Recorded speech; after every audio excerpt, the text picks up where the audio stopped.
Good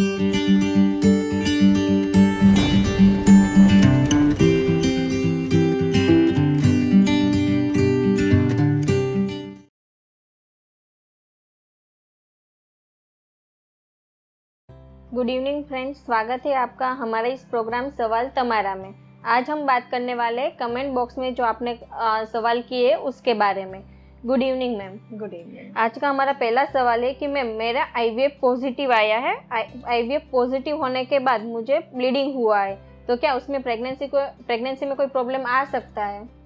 IVF pregnancy जो होती है जनरली मेडिसिन्स वगैरह का सपोर्ट दिया जाता है, और काफ़ी बार हम देखते हैं कि जब भी इम्प्लांटेशन होता है वह समय पे पेशेंट को स्पॉटिंग ब्लीडिंग की समस्या होती है।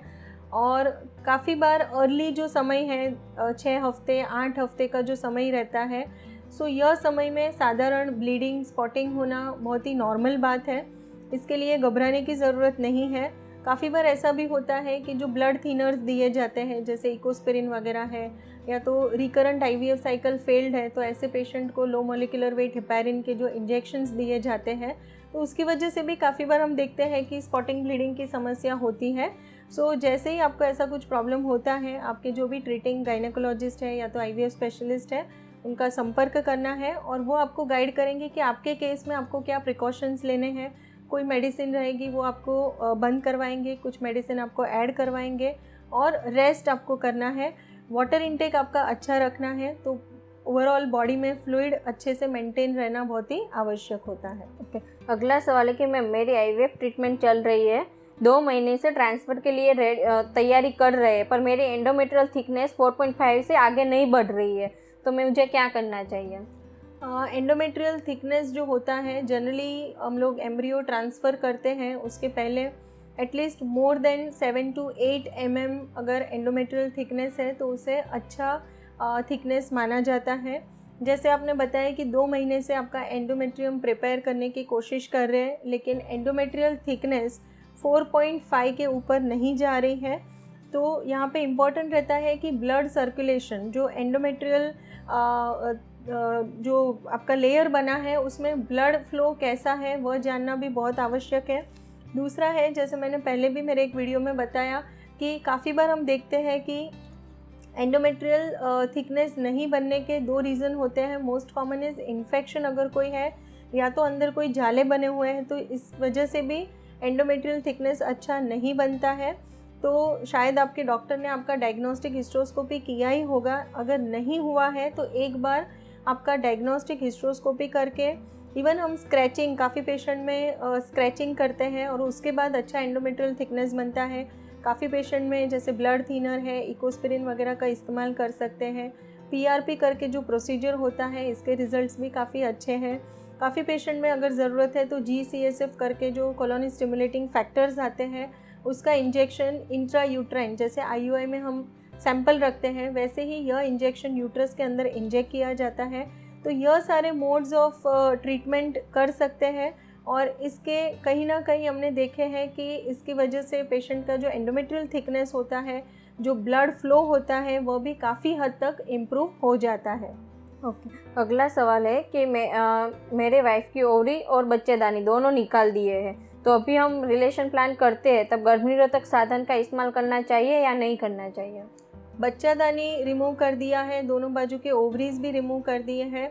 अभी आपको गर्भ निरोधक साधन इस्तेमाल करने की ज़रूरत नहीं है, क्योंकि जब तक गर्भाशय है दोनों बाजू के ओवरीज होते हैं तभी, और फेलोपियन ट्यूब्स नॉर्मल है, तभी आपको गर्भ निरोधक साधन इस्तेमाल करने की ज़रूरत है। लेकिन अगर बच्चादानी ही रिमूव कर दिया है तो आपको कोई टेंशन लेने की ज़रूरत नहीं है। ओके, अगला सवाल है कि मैम मेरा ऑपरेशन 12 अप्रैल को लेप्रोस्कोपी हिस्टेक्टोमी हुआ है, और मुझे जहाँ पर टाँके आए वहाँ पर दर्द रहता है, तो मैं कब तक नॉर्मल हो पाऊँगी? लेप्रोस्कोपिक हिस्टेक्टोमी हुआ है, और आपके जो स्टिचेस हैं जनरली जैसे मैंने बताया कि 1.5 से 2 महीने का समय लगता है अंदर के जो स्टिचेस हैं उसको भी हील होने के लिए। और माइल्ड कभी कभी हो सकता है कि आपको एक क्रैम्प जैसा पेन आएगा और ऑटोमेटिकली चला जाएगा। सो जनरली 2 महीने के बाद ऐसी समस्या आने के चांसेस कम है। लेकिन काफ़ी बार हम देखते हैं कि कोई कोई पेशेंट है जिनका तासीर ऐसा है कि उनको एडेशंस वगैरह डेवलप हो जाते हैं। तो अगर एंटीरियर जो वॉल है, एब्डोमिनल वॉल है, उसके साथ अगर कोई एडेजन वगैरह डेवलप हो गए हैं तो ऐसे पेशेंट को बीच बीच में भी ऐसा पेन हो सकता है। ओके, अगला सवाल है कि मेरा आया फ्रोज़न एम्ब्रियो ट्रांसफ़र हुआ था 14 दिन के बाद, बीटा HCG का रिपोर्ट 900 आया था और मुझे ट्रांसफ़र के 7 दिन के बाद ब्राउनिश डिस्चार्ज हो रहा था और अभी भी मुझे पेट में हल्का हल्का पेन हो रहा है, तो मुझे क्या करना चाहिए? आपका बीटा HCG का जो रिपोर्ट है that is 900, it means it is a positive pregnancy test. अभी जो ब्राउनिश डिस्चार्ज वगैरह है वो बहुत ही नॉर्मल चीज़ है। जैसे आपने बताया कि 7 दिन के बाद आपको ऐसा हो रहा था, so that could be because of implantation. जो इम्प्लांटेशन ब्लीडिंग या तो स्पॉटिंग हम कहते हैं वह हो सकता है। और अभी मोर देन 900 है, इसके साथ ब्राउनिश डिस्चार्ज हो रहा है, तो कहीं ना कहीं थोड़ा सेपरेशन अगर हुआ है तो उसकी वजह से भी ऐसा ब्लीडिंग स्पॉटिंग हो सकता है। और अगर आपको ब्लड थिनर वगैरह, जैसे पहले ही मैंने एक क्वेश्चन था उसमें ऑलरेडी आंसर दिया है कि अगर कोई ब्लड थिनर इस्तेमाल हो रहे हैं या तो लो मोलिकुलर वेट हेपेरिन वगैरह यूज़ हो रहा है तो वह आपको बंद करना है और उसके बदले में आपको ट्रेनेक्सा या तो इटोसिस करके जो मेडिसिन आते हैं वो आपके जो ट्रीटिंग डॉक्टर हैं वो आपको प्रिस्क्राइब करेंगे और उनके ओपिनियन के बाद ही आप ये मेडिसिन स्टार्ट कीजिए। यदि आपको ऐसा कोई कन्फ्यूजन भी है तो आप ऑनलाइन कंसल्टेशन ऑर्किड हॉस्पिटल का ले सकते हैं ताकि हम और अच्छे से आपको गाइड कर सकें। ओके, अगला सवाल है कि मेरी एज 29 है, मैं अनमेरिड हूँ और मुझे ओव्यूलेशन डेज में 3 से 4 दिन बहुत पेन रहता है और मुझे एक 18 mm का फाइब्रोइड भी है, तो मुझे क्या करना चाहिए? 18 mm का जो फाइब्रोइड है बहुत ही छोटा फाइब्रोइड है, इसकी वजह से ज़्यादा तकलीफ़ नहीं आती है। हालांकि वह जो फाइब्रोइड है उसका लोकेशन कहाँ पे है, जैसे वो यूट्रस के सबसे अंदर के लेयर में है, मिडल लेयर में है या बाहर के लेयर में है। सो 18 mm का फाइब्रोइड अगर मिडल लेयर में है तो ज़्यादा प्रॉब्लम नहीं देता है, लेकिन अगर वो यूट्रस के अंदर का जो लेयर है, सब म्यूकोजल फाइब्रोइड जो बोलते हैं, तो वहाँ पे वो पेन दे सकता है, ब्लीडिंग वगैरह फ्लो आपको ज़्यादा हो सकता है। सो आप शायद फाइब्रोइड के बारे में थोड़ा और अच्छे से बताएंगे तो हम आपको और अच्छी तरह गाइड कर पाएंगे। ओके, अगला सवाल है कि मेरी वाइफ को रसौली का प्रॉब्लम है, हम दिल्ली के रहने वाले हैं, हमें डॉक्टर ने दूरबीन से ऑपरेशन करने के लिए बोला है, तो हमें दूरबीन से ऑपरेशन करवाना चाहिए या आयुर्वेदिक ट्रीटमेंट लेना चाहिए? फाइब्रोइड का साइज़ नहीं लिखा है। आपने फाइब्रोइड का साइज़ अपने सवाल में मेंशन नहीं किया है, लेकिन अगर आपके डॉक्टर ने आपको एडवाइस किया है कि आप फाइब्रोइड रिमूव करने की आवश्यकता है, सो बेटर है कि आप फाइब्रोइड रिमूव कर दीजिए और उसके बाद जो भी फर्टिलिटी वगैरह या जो भी ट्रीटमेंट आपका स्टार्ट करना है वह इजीली हो सकता है। अगला सवाल है कि मैम मेरी एज 36 है, मेरी फैमिली कंप्लीट हो चुकी है, मेरी दोनों बाजू की ओवरीज में 5 सेंटीमीटर की सिस्ट है और मेरे रिपोर्ट में बल्कि uterus with fibroid with cervicitis दिखा रहा है, तो मुझे आगे क्या करना चाहिए?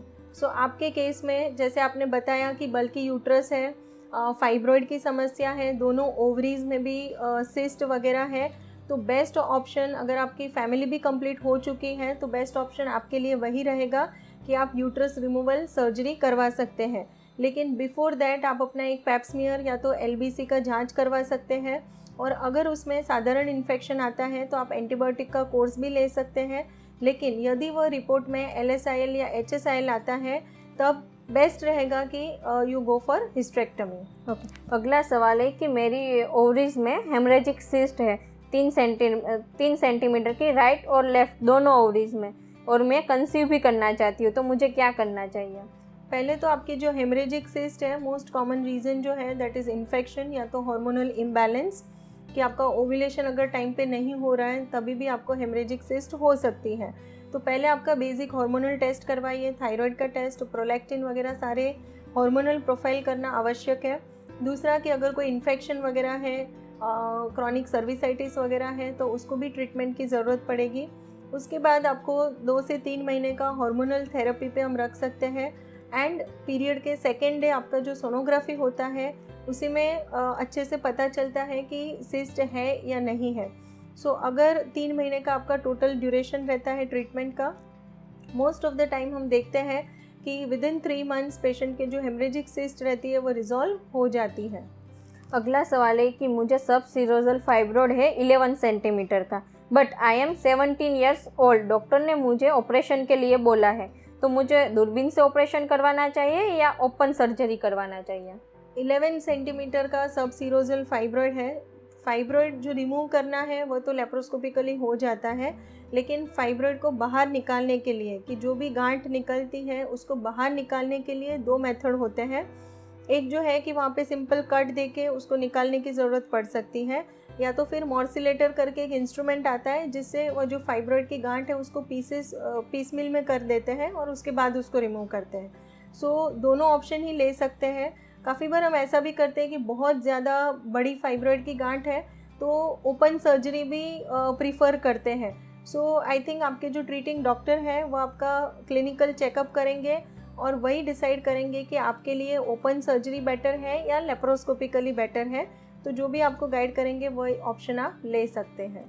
अगला सवाल है कि मैं 2 मंथ प्रेग्नेंट हूँ और मुझे 3.6 सेंटीमीटर का फाइब्रॉइड है, तो मुझे क्या प्रिकॉशन लेने की ज़रूरत है?